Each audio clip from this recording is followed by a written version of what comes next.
మాకు దిశానిర్దేశం ఎప్పుడు ఎన్నికలు రాబోతున్నాయి, ఈ వచ్చే 3 నెలలకి మేము ఏమేమి ప్రోగ్రామ్స్ చేసుకోవాలి, క్యాడర్ని ఎట్లా ఎంగేజ్ చేసుకోవాలి, వీటన్నిటికి సంబంధించి మొత్తం గైడెన్స్ ఇచ్చారు. ఎలా ఉండబోతుంది సార్ షెడ్యూల్, అంటే ఎలా వెళ్తున్నారు ప్రజల్లోకి? అంటే మాకు ఇప్పుడు పార్టీ తరఫు నుంచి ప్రభుత్వం తరఫు నుంచి వచ్చేటటువంటి 3 ప్రోగ్రాంలు, ఓకే, ఆసరా, చేయూత, దెన్ పెన్షన్లు, ఇవన్నీ కూడా చేసుకుంటా తర్వాత అంబేద్కర్ గారి స్టాచ్యూని ఇనాగ్రేట్ చేసుకోబోతున్నాం. దానికి సంబంధించి ఇవన్నీ కూడా అన్నీ కూడా సజ్జల గారు అన్ని బ్రీఫ్ చేస్తారు సార్. ఇంకా అంటే ఎంతమంది మార్పు ఉండదు సార్, ఇన్ఛార్జీలు మార్పు? చాలా మంది ఎమ్మెల్యేలు అంటే అదంతా ఒక ప్రణాళిక ప్రకారంగా జరుగుతూ ఉంది. అదంతా సార్ చెప్తారు.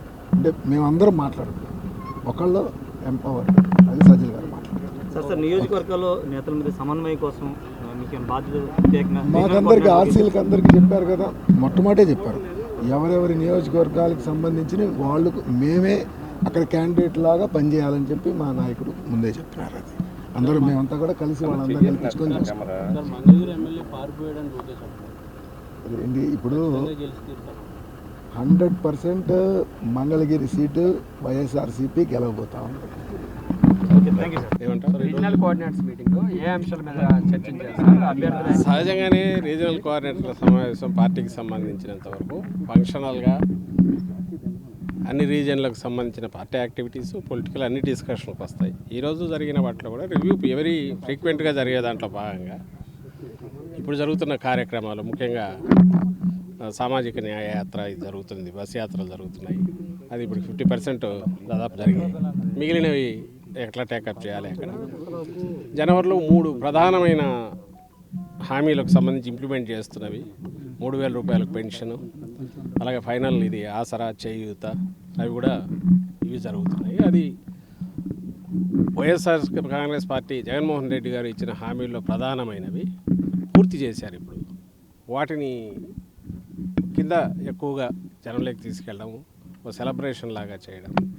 ఎందుకంటే హామీలను ఇచ్చిన వాటి వడపోత కాకుండా శాచురేషన్ బేసిస్ మీద ఇంతగా పూర్తి చేయడం. ఇప్పుడు 66 లక్షలకు దాదాపు పెన్షన్లు చేరుతున్నాయి. ఇవి చాలా కుటుంబాలు వాళ్ళ జీవితాలే ఓ మేలు మలుపు తిరిగింది ఈ 4.5 ఏళ్లలో.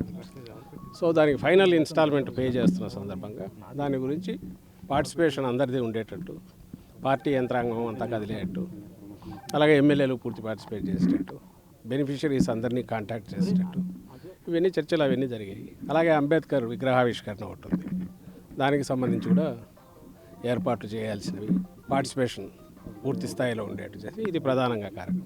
ఇంకా దాంతోపాటు సహజంగానే మిగిలినవన్నీ వస్తాయి ఏవైతే రిలేటెడ్ ఉన్నాయో. ఎందుకంటే ఎన్నికలు ఇంకా దగ్గరికి వస్తున్నాయి కాబట్టి, 4 నెలలు ఎప్పుడో వస్తాయి కాబట్టి, ఎప్పుడు వచ్చినా ప్రిపేర్డ్నెస్ ఇప్పుడే మొదలైంది కాబట్టి మా దగ్గర అవన్నీ కూడా అక్కడ చర్చకు వచ్చాయి. ఇప్పుడు అలాగే అభ్యర్థులు ఎక్కడైనా చేంజెస్ జరిగినవి, మార్పులు జరిగిన దగ్గర వాళ్ళను ఇంట్రడ్యూస్ చేసి వాళ్ళను మరీ బలోపేతం చేసేటట్టు, పార్టీ మొత్తం వాళ్ళతో కలిసి ఉండేటట్టు ఏమేం చేయాలనేది దానికి సంబంధించిన ఎక్సర్సైజ్ డిస్కషన్స్ అవి వచ్చే అవకాశం ఉందా సార్? సెకండ్ లిస్ట్ కోసం వెయిట్ చేస్తున్నారు. ఎవరు వెయిట్ చేస్తున్నారు? మీరా? డౌట్ ఉన్న వాళ్ళు కానీ ఎమ్మెల్యేలు కానీ వాళ్ళు వెయిట్ చేస్తున్నారు. ఆ ప్రాసెస్ ఇంతకుముందు అన్నదే వీలైన త్వరగా పూర్తి అయిపోతుంది, నడుస్తుంది. ఎక్కడైతే అవకాశం ఉందో, అవసరం ఉందో, అవకాశం ఉందో అక్కడ మార్పులు జరుగుతాయి. మీరు త్వరలోనే చెప్తారు. చెప్పే ముందు మీకు చెప్పే అనౌన్స్ చేస్తారు. పార్టీ రివ్యూస్ ఎప్పటి నుంచి ఉంటాయి సార్? ఈ మార్పుల దగ్గర ఈ నియోజకవర్గాల రివ్యూస్ ఎప్పటి నుంచి ఉంటాయి? అవి ఎక్కడికక్కడ జరిగిపోతాయి. ఒకసారి క్యాండిడేట్ అనౌన్స్ చేశాక అక్కడ రీజనల్ కోఆర్డినేటర్ లీడ్ తీసుకుంటారు, లోకల్ క్యాండిడేట్ ఇంట్రడ్యూస్ చేస్తారు, వాళ్ళ పరిచయం జరిగే యాక్టివిటీ మామూలుగా జరుగుతుంది. ఏది జరిగినా మీకు తెలియకపోతే ఉండదు. శ్రీకృష్ణ జనసేన, పెండం దొరబాబు కూడా జనసేన అంటున్నారు. అన్నా రాంబాబు ఎన్నికలు పోటీ చేయని స్టేట్మెంట్ ఇచ్చారు. ఎలా చూస్తారు?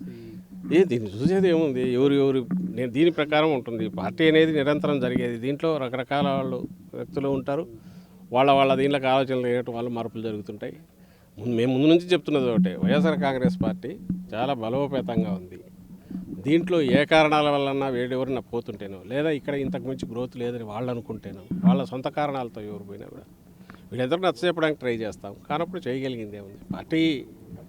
నేను చెప్పదలుచుకుంది అయితే ఒకటే, ఈ పార్టీ డిమాండ్ ఉంది దీనికి. ఎందుకంటే ఫామ్లో ఉన్నాం పూర్తి కాబట్టి ఖచ్చితంగా ఇక్కడ అన్ని రకాల ఇవి వస్తుంటాయి. వచ్చినవి సర్ది చెప్తుంటాం, ఇంకోటి చేస్తుంటాం. ఇమడి లేని వాళ్ళు పోతుంటారు. 23 మందిని చంద్రబాబు నాయుడు అడ్డంగా కొంటేనే మేము అప్పుడు అపోజిషన్లో ఉండి దాని గురించి జరగని కొత్త వాళ్ళు వస్తారు, పార్టీ ఇంకా బలోపేతం అవుతుంది అనే దృష్టితోనే జగన్మోహన్ రెడ్డి గారు చూశారు. ఇలాంటి చిన్న చిన్న వాటికో దీని గురించి పెద్ద ఆలోచించాల్సిన అవసరం ఉందని కూడా మేము అనుకోవట్లేదు. ఎందుకంటే ఇంకొకరు వస్తారు, కానీ పోయిన వాళ్ళ గురించి కూడా మేము వాటి గురించి పెద్ద కామెంట్ చేయదలుచుకోలేదు.